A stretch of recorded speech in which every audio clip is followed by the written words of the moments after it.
नमस्कार. मी सौ मेघा रोशन पाटील. चिंचणी तारापूर शिक्षण संस्थेचे मोतीलाल कान्होजी कनिष्ठ महाविद्यालय चिंचणी, शाखा कला, वाणिज्य व विज्ञान, तालुका डहाणू, जिल्हा पालघर. विद्यार्थी मित्रमैत्रिणींनो, आज आपण विषय मराठी युवक भारती इयत्ता 11वीच्या पाठ्यपुस्तकाचा परिचय पाहणार आहोत. तर तुम्ही सर्वांनी आपलं मराठीचं पाठ्यपुस्तक हातात घेऊन हा परिचय ऐकायचा आहे, पाहायचा आहे लक्षपूर्वक. तर बघा, इयत्ता 11वीचे मराठी विषयाचे युवक भारतीचे पुस्तकाचे मुखपृष्ठ अतिशय सुंदर, रंगसंगतीयुक्त, उद्बोधक आहे. मुखपृष्ठावरील पाठाला अनुरूप चित्र अंतरंगात काय दडलंय ह्याची साक्ष देते. मुखपृष्ठावर बालभारतीचे पुस्तक वाचणाऱ्या मुलामुलींचे चित्र आहे. लहानपणापासून आतापर्यंत बालभारतीच्या पुस्तकातून जीवनमूल्ये रुजविली आहेत. त्यातून आपण संस्कारित होऊन आता युवक भारतीचा अभ्यास करणार आहोत. मुखपृष्ठावर संत ज्ञानेश्वरांचे ज्ञानेश्वरी हातात घेतलेले चित्र आहे. माझा मराठीचा बोलू कौतुके, परी अमृतातेही पैजा जिंके, ऐसी अक्षरे रसिके मिळवीन, अशी मराठी भाषेची थोरवी त्यांनी सांगितली आहे. पुढच्या चित्रात आपल्याला क्रांतीची मशाल घेऊन क्रांतीवीर पुढे चाललेले दिसत आहेत. स्वातंत्र्याचा सूर्योदय दिसत आहे. परिवर्तन होत आहे. त्यात एक शृंखला दिसते. त्यातून संघटित व्हायचा संदेश मिळतो आहे. त्याच्या पुढच्या चित्रात एक मोठं झाड, सूर्य, फुलपाखरं, नदी, डोंगर हे सर्व दिसत आहे. हे आपल्याला काय दर्शवितं? तर ह्या पाठ्यपुस्तकाचा अभ्यास आनंदात, हसत, खेळत, बागडत करा, म्हणजे तुम्हाला तुमच्या ज्ञानाचा सूर्य दिसेल. पुढच्या चित्रात संदर्भ ग्रंथ दिसत आहेत. ह्याचा अर्थ अनेक संदर्भ ग्रंथाचा वापर करून युवक भारतीचे सुंदर पुस्तक बनविले आहे. तुम्ही सुद्धा अभ्यास करताना संदर्भ ग्रंथांचा वापर करा. ग्रंथ हेच गुरु माना, अवांतर वाचन करा, असा मोलाचा संदेश देत आहेत. चित्रात एक लेखणी दिसते. त्याचा अर्थ तुम्ही लिहिते व्हा, अभिव्यक्त व्हा. पुढच्या चित्रात खानदेशातील प्रसिद्ध कवयित्री निसर्गकन्या बहिणाबाई चौधरी आहेत. स्वतः निरक्षर असून मराठीत अक्षर साहित्य त्यांनी निर्माण केले आहे. बहिणाबाईंचे सुपुत्र सोपानदेव चौधरी यांनी हे 52 कशी सोनं, बहिणाबाईंची गाणी या नावाने मराठी काव्यप्रांतात आणले आहे. पुढच्या चित्रात एका सुंदर मुलीचं चित्र आहे. ते काय सांगते पहा. आत्मनिर्भर बना, विचाराने, लेखणीने मुक्त व्हा. हे काय झालं? तर आपण आपल्या पाठ्यपुस्तकातील मुखपृष्ठाचा परिचय पाहिला. ह्यानंतर आपण पाहणार आहोत पाठ्यपुस्तकाच्या शेवटचं पान म्हणजे मलपृष्ठाचा परिचय आपल्याला आता पाहायचा आहे. महाजालाच्या स्क्रीनचे चित्र तुम्ही पाहतात. त्यातून तुम्ही महाजाल, आंतरजाल या माहितीच्या खजिनाचा वापर करून विचाराने अधिक समृद्ध व्हा. स्वतःचे ब्लॉग लेखन किंवा अनुदिनी लिहून स्वतःची नाममुद्रा उमटविण्याची संधी प्राप्त करा. पुढे बघा, आपल्याला आकाशवाणीवरील कार्यक्रमाचे ओघवत्या प्रभावी शैलीत निवेदन करणाऱ्या रेडिओ जॉकीचे चित्र दिसत आहे. उपयोजित मराठीमधील रेडिओ जॉकी ह्या घटकाचा अभ्यास केल्यानंतर त्याकडे करिअरची संधी म्हणून पाहू शकता. एका चित्रात हातात माईक घेतलेला सूत्रसंचालक दिसतो आहे. कार्यक्रम सुंदर, नेटका आणि अप्रतिम होण्यासाठी आज सामाजिक, शैक्षणिक, साहित्यिक अशा वेगवेगळ्या क्षेत्रात सूत्रसंचालकाची भूमिका महत्वाची असते. सूत्रसंचालक बनून करिअर उज्ज्वल करू शकता हे या चित्रातून सुचवायचे. एका चित्रात बघा, मुद्रित खुणांचा तक्ता दिसतोय. मुद्रित शोधक मुद्रित शोधनातून व्यावसायिक दृष्ट्या सक्षम व प्रभावी कार्य करू शकतो हे त्यांना त्याच्यातून सुचवायचे. चित्रात रंगमंचाचा पडदा व 2 स्माइली आहेत. म्हणजे जीवन हे नाटक आहे. नाटकातील पात्र तुम्ही आहात. स्माइली प्रमाणे तुम्हाला जर तुमच्या जीवनाला हसत हसत सामोरे जायचे असेल तर पाठ्यपुस्तकाचा योग्य पद्धतीने भरपूर अभ्यास करा. मग कराल ना अभ्यास? बघूया आपण आता पुढच्या पानावर. पुढच्या पानावर आपल्याला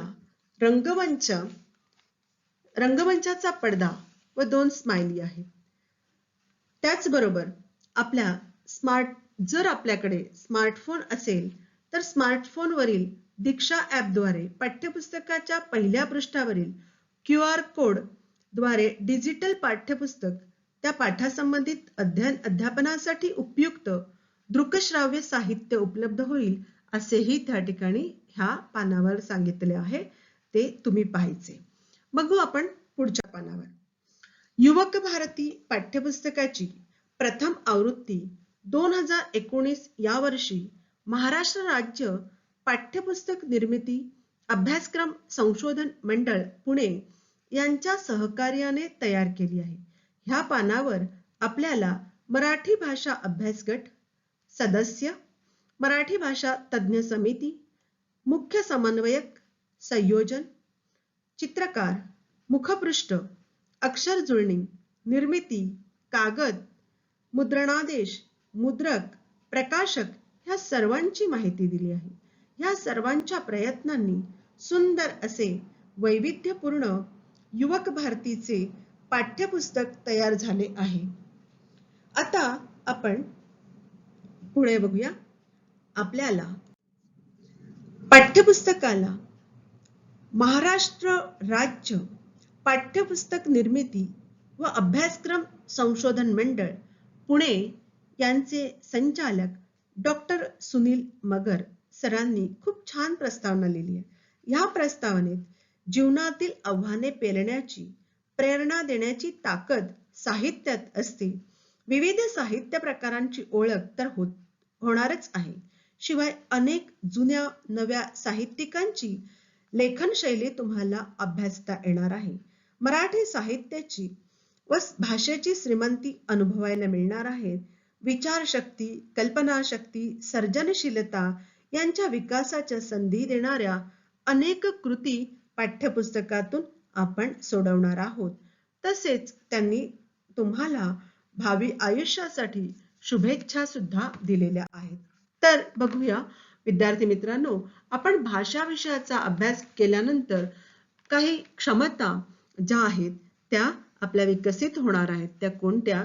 तर बघा, इयत्ता 11वीच्या पाठ्यपुस्तकाचा अभ्यास केल्यानंतर श्रवण, भाषण, संभाषण या भाषाविषयक क्षमतांचा विकास होणार आहे. त्यातील काही मुद्दे त्यांनी स्पष्ट केलेले आहेत. ते मुद्दे तुम्हाला त्या ठिकाणी वाचायचे. पुढच्या भाषिक क्षमता बघा. त्याचबरोबर अगोदरच्या याच्यामध्ये आपण श्रवण, भाषण, संभाषण ह्या भाषाविषयक क्षमतांचा अभ्यास केला. त्याचबरोबर लेखन, अध्ययन कौशल्य, भाषाभ्यास या सर्व संकल्पनांचे आकलन करून घेऊन स्वतःच्या भाषेत त्याचे उपयोजन कौशल्यपूर्ण रीतीने आपण नक्कीच करणार आहोत. ह्या पाठ्यपुस्तकाचा अभ्यास वर्षभर केल्यानंतर आपल्यामधील भाषाविषयक क्षमता ज्या आहेत त्याचा विकास होणार आहे. पुढे आपण बघणार आहोत आपल्या पाठ्यपुस्तकाच्या अंतरंगाविषयी. पाठ्यपुस्तकाची रचना 5 भागात करण्यात आली आहे. पाठ, मराठी भाषा आणि साहित्याला वैभवशाली परंपरा आहे. जुन्या नव्या साहित्यिकांची लेखन शैली, त्यातील भाषा सौंदर्य, चपखल शब्दयोजना, शब्दात लपलेला गर्भितार्थ यांचा अभ्यास करताना विद्यार्थी नक्कीच आनंद घेतील. असे पाठ्यपुस्तक बनविताना गाभा घटक, नैतिक मूल्ये, जीवन कौशल्ये याचा जाणीवपूर्वक विचार पाठ्यपुस्तकात केला आहे. गद्यपाठामध्ये व्यक्तिचित्रणपर, वैचारिक चिंतनपर, विनोदी कथा, चरित्रपर असे विविध साहित्य प्रकार समाविष्ट केलेत. पहिला पाठ मामू आहे. मामू या पाठाचे लेखक शिवाजी सावंत आहेत. हा व्यक्तिचित्रणात्मक पाठ असून मामूच्या स्वभावाचे विविध पैलूंचे वर्णन या पाठात केले आहे. प्रामाणिकपणा, देशाभिमान, नम्र, सेवाभावी, सहृदयी असलेला मामू माणुसकीचे विलोभनीय दर्शन घडवितो. मामूचे व्यक्तिचित्र प्रत्यक्ष आपल्या डोळ्यासमोर उभे राहते. पुढील आहे पाठ अशी पुस्तकं. लेखक आहेत डॉक्टर निर्मल कुमार फडकुले. जन्मभर वैचारिक व भावनिक सोबत करणारी पुस्तके ही जगण्याची हिंमत वाढवतात आणि प्रेरणा देतात. पुस्तके ही मानवी जीवन आनंदी व अर्थपूर्ण करतात. जगण्यातील सौंदर्यपूर्ण वस्तू म्हणजे पुस्तकं. हा व्यापक दृष्टिकोन अशी पुस्तकं ह्या पाठात आला आहे. परिमळ हा पाठ म्हणजे आचार्य अत्रे यांनी बहिणाबाईंची गाणी ह्या काव्यसंग्रहाला लिहिलेली प्रस्तावना आहे. माणुसकी, निसर्गाशी समरसता, श्रद्धा आणि खेड्यातील समूह जीवन या संबंधीची जाणीव त्यांच्या कवितेतून प्रकटली आहे. त्यातून लेखकाचा वेगळा परिपाठ आपल्या समोर येतो आहे. लेखक प्रवीण दवणे यांच्या माणूस बांधू या पाठातून माणसा माणसातील संवादाचा अभाव अधोरेखित केला आहे. संवाद माणूसपणाचा धर्म आहे. संवादाबरोबरच आज आवश्यक आहे तो म्हणजे मने एकमेकांना सुसंवादाने जोडण्याचा ध्यास. केवळ यंत्रसंवादापेक्षा प्रत्यक्ष माणूस बांधणाऱ्या वृंद संवादाचा आग्रह धरणारा हा पाठ वर्तमान स्थितीत अंतर्मुख करणारा आहे. पुढचा पाठ आहे वहिनीचा सुसाट सल्ला. हा पाठ लेखिका शोभा बोंद्रे यांचा आहे. आपल्या चेहऱ्यावर हास्य फुलवित विनोदी निर्मिती करून स्त्रीला समाजात मानाचे स्थान आणि समान हक्क मिळायला हवे. तसेच तिने स्वतःला सिद्ध करून स्वतःचे महत्त्व समाजाला पटवून द्यायला हवे हा संदेश या पाठातून दिला आहे. कोणत्याही सर्वोत्कृष्ट कार्यासाठी कल्पकतेची आणि परिश्रमाची किती परिसीमा गाठावी लागते याचे दर्शन लेखिका सुमती देवस्थळे यांच्या वाङ्मयीन लेण्याचा शिल्पकार या पाठातून होते. ह्या पाठात टॉल्स्टॉय एक माणूस या पुस्तकातून निवडलेल्या ह्या चरित्रपर पाठात टॉल्स्टॉय यांचा लेखक म्हणून झालेल्या जडणघडणीचे आणि वॉर अँड पीस या महान कादंबरीच्या निर्मिती प्रक्रियेचे प्रत्येकारी चित्रण वाङ्मयीन लेण्याचा शिल्पकार या पाठात आले आहे. मानवी जीवनातील जटिल प्रश्न युद्धाने सुटत नाही तर ते शांती आणि प्रेमाच्या मार्गाने सुटतात असा संदेश आपल्याला ह्या पाठातून मिळतो. हे सर्व पाठ भाषा आणि आशयाच्या दृष्टीने वैविध्यपूर्ण आहेत. आता आपण पद्याकडे वळूया. पद्य घटकांमध्ये निसर्ग कविता, प्रेम कविता, संत काव्य, विद्रोही कविता, स्त्रीवादी कविता असे विषयामधील वैविध्य जपले आहे. प्रथमतः स्वातंत्र्यवीर वि.दा. सावरकरांचे स्वतंत्रतेचे स्तोत्र हे राष्ट्रभक्तीपर पद्य काव्यानंदासाठी दिले आहे. स्वातंत्र्य म्हणजे राष्ट्राचे चैतन्य आहे, श्वास आहे. राष्ट्राच्या स्वातंत्र्यासाठी जगणे हीच देशवासियांच्या जीवनाची सार्थकता आहे. आपली प्रत्येक कृती आणि त्यामागचा भाव हा राष्ट्रसमर्पणाचा, राष्ट्रहिताचा असावा असा संदेश वि.दा. सावरकरांनी ह्या कवितेतून दिला आहे. ही कविता फक्त काव्यानंदासाठी दिली आहे, त्यावर कृती विचारणार नाही. पुढची कविता आहे कवयित्री इंदिरा संत यांची प्राणसे. या कवितेतून मैत्रीच्या नात्याने घनावळीला म्हणजे मेघमालेला केलेले आवाहन, पाठविलेला निरोप हा भावरम्य आहे. ही कविता अष्टाक्षरी छंदात रचलेली असून दुसऱ्या व चौथ्या चरणात यमक साधलेले आहे. त्या पुढची कविता आहे कवी नलेश पाटील यांची, झाडांच्या मनात जाऊ. ही कविता, या कवितेत झाडांचे हिरवे वैभव, पाना फुलांचे रंगगंध, भिरभिरणारी फुलपाखरे, थुई थुई नाचताना हसणारे पाणी, फांद्या फांद्यांवरील पक्षी, ऊन सावल्यांची नक्षी, ह्या चैतन्यमय निसर्ग सोहळ्याची एकरूप होण्याची आस बाळगणारी ही कविता आहे. त्यानंतर पुढची कविता आहे कवी बासी मर्ढेकर यांची, दवात आलीस भल्या पहाटी. ह्या कवितेत प्रेमातील परस्पर विरोधी भावनांचे धागे गुंफून हळव्या मनस्थितीचे चित्रण कवीने अत्यंत तरलतेने केले आहे. त्यानंतरची कविता आहे संत ज्ञानेश्वर यांची, ऐसी अक्षरे रसिके. ह्या ओव्यांतून मराठी भाषेविषयीचा अभिमान त्यांनी व्यक्त केला आहे. अमृतापेक्षाही गोड असलेल्या मराठी भाषेविषयी गौरवाची भावना आणि आपल्या शब्दसामर्थ्यावर असणारा सार्थ विश्वास व्यक्त करतात.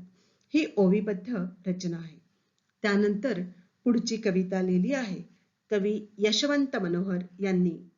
त्यांच्या शब्द ह्या कवितेत कवीला भोवतालच्या जगात विषमतांचे जाळे आढळते.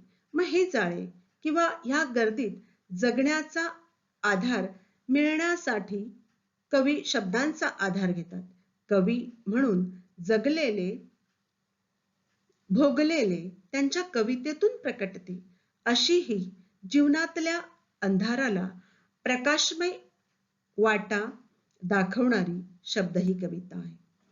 प्राचीन काळापासून सामाजिक आणि कौटुंबिक बंधनांचे अडथळे पार करत स्त्री प्रगतीच्या वाटेवर टप्प्याटप्प्याने पुढे जाते. तिचा हा संघर्षमय प्रवास प्रतीकांच्या माध्यमातून चित्रित करताना कवयित्री नीलम माणगावे यांनी स्त्रीच्या आत्मविकासाचा दृढ निर्धार पैजण ह्या कवितेतून व्यक्त केला आहे. बघा विद्यार्थी मित्रांनो, ह्या कवितांबरोबरच कवितेचा आस्वाद चिकित्सकपणे, चोखंदळपणे, सौंदर्यपूर्ण दृष्टीने घेता यावा यासाठी रसग्रहण प्रक्रियेचा अभ्यास करणार आहोत. रसग्रहणासंबंधी स्वतंत्र माहिती पाठ्यपुस्तकात दिली असून कवितेचे रसग्रहण करताना ती आपल्याला मार्गदर्शक ठरणार आहे. आता बघूया आपण भाग 3.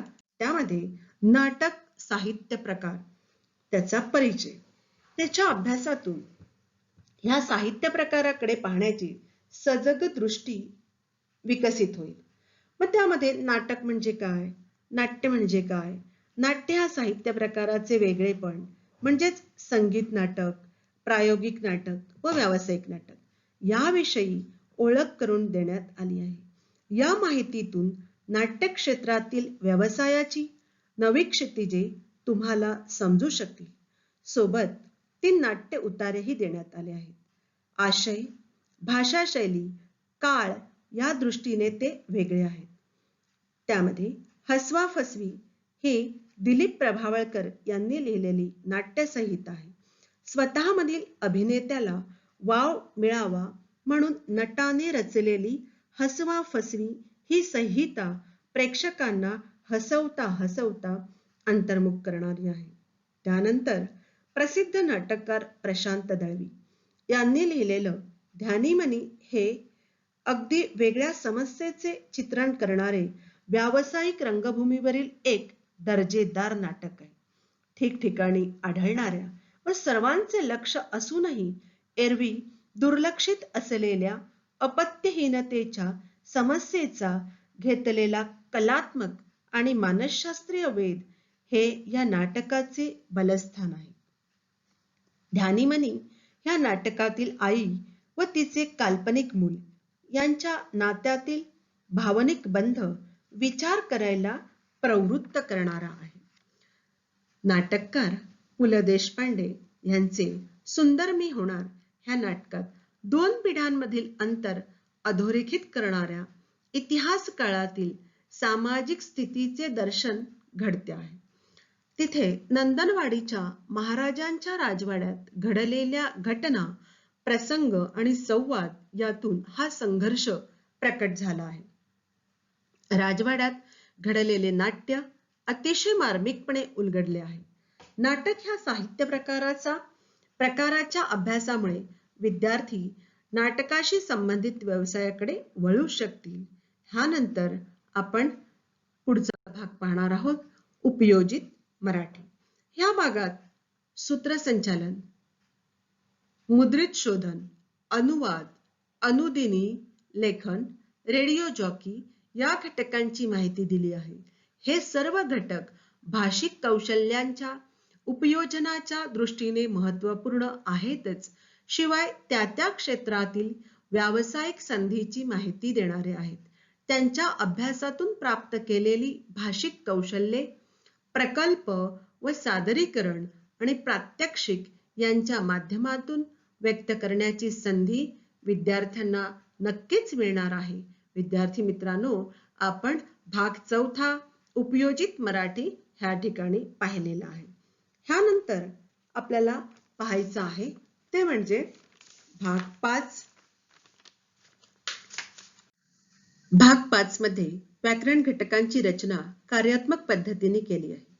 माणसाचे परस्परांतील व्यवहार व साहित्याची निर्मिती करण्यासाठी भाषा, संदेश, भावना, विचार यांची देवाणघेवाण होण्यासाठी व त्यांची प्रभावी अभिव्यक्ती होण्यासाठी योग्य सूचक आणि पोषक शब्दांची योजना करावी लागते. अनेक शब्दांमधून योग्य शब्दांची निवड करण्याची क्षमता माणसात असायला हवी. तिचा अचूक वापर करण्याचे कौशल्य माणसाला माहीत असले पाहिजे. म्हणून आपण शब्दशक्तींचा अभ्यास करणार आहोत. विद्यार्थी मित्रांनो, त्या शब्दशक्ती आहेत अभिधा, लक्षणा आणि व्यंजना. अभिधा म्हणजे काय, लक्षणा म्हणजे काय आणि व्यंजना म्हणजे काय, त्या कशास म्हणतात, त्यांची वैशिष्ट्ये कोणती, ह्याचा अभ्यास आपल्याला इयत्ता 11वी व्याकरणात करायचा आहे. त्यानंतर व्याकरणामध्ये काव्यगुण ह्या दुसऱ्या घटकाचा अभ्यास करायचा आहे. ज्याप्रमाणे माणसामध्ये पराक्रम, उदारता किंवा औदार्य, परोपकार, संवेदनशील आणि करुणा यासारखे गुण दिसून येतात, तसेच व्यक्तींप्रमाणे काव्यातही प्रसाद, माधुर्य व ओज हे 3 गुण महत्वाचे असतात. अशा गुणांमुळे काव्य उठावदार व प्रभावी होण्यास मदत होते. ह्या काव्यगुणाची लक्षणे आणि वैशिष्ट्ये आपण अभ्यासणार आहोत. व्याकरणातील 3ऱ्या घटकांचा अभ्यास आपण करणार आहोत, तो म्हणजे वाक्य संश्लेषण. त्यामध्ये केवल वाक्य, मिश्र वाक्य व संयुक्त वाक्याचा अभ्यास करणार आहोत. ह्यानंतर आपणाला व्याकरणातील काळ या घटकाचा अभ्यास करायचा आहे. वर्तमान काळ, भूतकाळ आणि भविष्यकाळ त्यातील सामान्य, अपूर्ण, पूर्ण व चालू पूर्ण रीतिकाळ अभ्यासायचे. व्याकरणातील 5वा घटक अभ्यासायचा आहे, तो म्हणजे शब्दभेद. भाषेत असंख्य शब्द असतात. त्या शब्दांना अर्थ असतो. शब्दांच्या उच्चारातून, लेखनातून जेव्हा सूक्ष्म बदल जाणवतात, पण अर्थाच्या दृष्टीने मात्र खूप फरक निदर्शनास येतात, तेव्हा तिथे शब्दभेद असतो. हा शब्दभेद आपण नीट अभ्यासला तर अर्थभेद, अर्थहानी, अर्थविसंगती होणार नाही व आपण अस्खलितपणे मराठी बोलू व लिहू शकू. त्याचबरोबर परिशिष्टात भाषा विकासाच्या दृष्टीने वेगवेगळ्या क्षेत्रातील ज्ञानव्यवहार अधिक नेमका आणि सुस्पष्ट होण्यासाठी आपणाला पारिभाषिक शब्दांचा अभ्यास करावयाचा आहे. त्याचबरोबर इंग्रजी व मराठी म्हणी पाठ्यपुस्तकात समाविष्ट आहेत.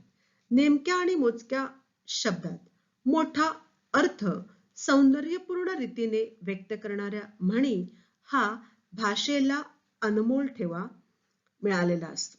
इंग्रजी म्हणीचा अर्थ मराठी म्हणीच्या स्वरूपात दिलेला आहे. यावरून जगात कुठेही राहणाऱ्या आणि वेगळी भाषा बोलणाऱ्या माणसांच्या विचारात किती साम्य आहे हे आपल्याला लक्षात येते. म्हणूनच इंग्रजी आणि मराठी म्हणींचा अभ्यास पाठ्यपुस्तकात दिला आहे. त्याचबरोबर काही साहित्यिकांची टोपण नावे व पूर्ण नावे, काही साहित्यिक व त्यांच्या प्रसिद्ध रचना आपल्या पाठ्यपुस्तकात दिल्या आहेत. त्याचबरोबर साहित्य क्षेत्रातील सर्वोच्च मानाचा पुरस्कार ज्ञानपीठ पुरस्कार प्राप्त मराठी साहित्यिक त्यांची नावे ह्या ठिकाणी दिली आहे. अशा सामान्य ज्ञानाच्या दृष्टीने उपयुक्त ठरणाऱ्या माहितीचा समावेश केला आहे. विद्यार्थी मित्रांनो, स्पर्धा परीक्षा देत असताना ह्याचा तुम्हाला नक्कीच उपयोग होणार आहे. त्याचबरोबर शब्दार्थ व वाक्प्रचार ह्याचीही परिशिष्टामध्ये समाविष्टता केली आहे. दैनंदिन जीवनाशी सांगड घालणारे मराठी भाषा विषयाचे शिक्षण विद्यार्थ्यांना मिळावे, त्यांना साहित्याचा आस्वाद घेता यावा आणि भाषाभ्यासातून उद्याचे वाचक, लेखक, कवी, व्यावसायिक घडावेत. तुमचे संपूर्ण व्यक्तिमत्व विकास घडविण्यासाठी हे पाठ्यपुस्तक महत्त्वाचे साधन ठरेल असा विश्वास आहे. बघा विद्यार्थी मित्रांनो, आतापर्यंत आपण पाठ्यपुस्तकाच्या अंतरंगाविषयी बोललो आहोत. ह्यानंतर आपल्याला पुढे बघायचे आपल्या पाठ्यपुस्तकात दिलेली अनुक्रमणिका. आणि ह्या अनुक्रमणिकेमध्ये बघा ह्या संदर्भातलं सविस्तर आपण अगोदर पाहिलेलं आहे. मी फक्त ह्या ठिकाणी अनुक्रमणिका वाचणार आहे. भाग 1 त्याच्यामध्ये स्वतंत्रतेचे स्त्रोत विदा सावरकरांची कविता आहे. त्यानंतर पहिला पाठ मामू शिवाजी सावंतांचा आहे. प्राणसई ही कविता इंदिरा संतांची. डॉक्टर निर्मल कुमार फडकुले यांचा पाठ आहे अशी पुस्तकं. झाडांच्या मनात जाऊ ही कविता कवी नलेश पाटील यांची आहे. परिमळ हा पाठ प्रल्हाद केशव अत्रे यांनी लिहिलेला आहे. सहावी कविता दवात आलीस भल्या पहाटे बासी मर्ढेकरांची आहे. ह्या 6 भागांचा पहिल्या भागात आपल्याला अभ्यास करायचा आहे. दुसऱ्या भागामध्ये बघा पाठ आणि कविता आहेत. त्यामध्ये 7वी आहे माणूस बांधूया, प्रवीण दवणे यांचा हा पाठ आहे. 8वी कविता आहे संत ज्ञानेश्वरांची ऐसी अक्षरे रसिके. 9वा पाठ आहे शोभा बोंद्रे यांचा वहिनींचा सुसाट सल्ला. 10वी कविता आहे कवी यशवंत मनोहर यांची. 11वा वाङ्मयीन लेण्याचा शिल्पकार हा पाठ सुमती देवस्थळे यांचा आहे. 12वी कविता आहे नीलम माणगावे यांची पैजण. त्याचबरोबर पाठ्यपुस्तकात दुसऱ्या भागामध्ये कवितेचे रसग्रहणही दिलेले आहे. तिसऱ्या भागामध्ये बघा साहित्य प्रकार त्याचा परिचय, नाटक हा साहित्य प्रकार त्याचा परिचय दिलेला आहे. हसवा फसवी हे नाटक दिलीप प्रभावळकरांचे. ध्यानीमनी हे नाटक प्रशांत दळवी यांचे. सुंदर मी होणार हे नाटक पु ल देशपांडे यांचे आपण अभ्यासणार आहोत. आणि चौथ्या भागामध्ये उपयोजित मराठीमध्ये आपल्याला अभ्यासायचे आहे सूत्रसंचालन, मुद्रित शोधन, अनुवाद, अनुदिनी म्हणजेच ब्लॉग लेखन, त्याचबरोबर रेडिओ जॉकी. ह्या 5 घटकांचा अभ्यास आपल्याला उपयोजित मराठीमध्ये करायचे. आपल्या पाठ्यपुस्तकाच्या अनुक्रमणिकेमध्ये दिलेला 5वा भाग जो आहे तो आहे व्याकरणाचा. आणि त्याच्यामध्ये आपल्याला काय काय अभ्यासायचं आहे ते शब्दशक्ती, काव्यगुण, वाक्य संश्लेषण, काळ, शब्दभेद आणि परिशिष्टे. विद्यार्थी मित्रांनो, हा झाला आपल्या पाठ्यपुस्तकाचा परिचय. हे वैविध्यपूर्ण पुस्तक तुम्हाला नक्कीच आवडेल. वाचत रहा, व्यक्त व्हा, लिहिते व्हा. अभ्यासासाठी तुम्हाला खूप खूप शुभेच्छा देते आणि पाठाचा परिचय मी इथे थांबवते. धन्यवाद.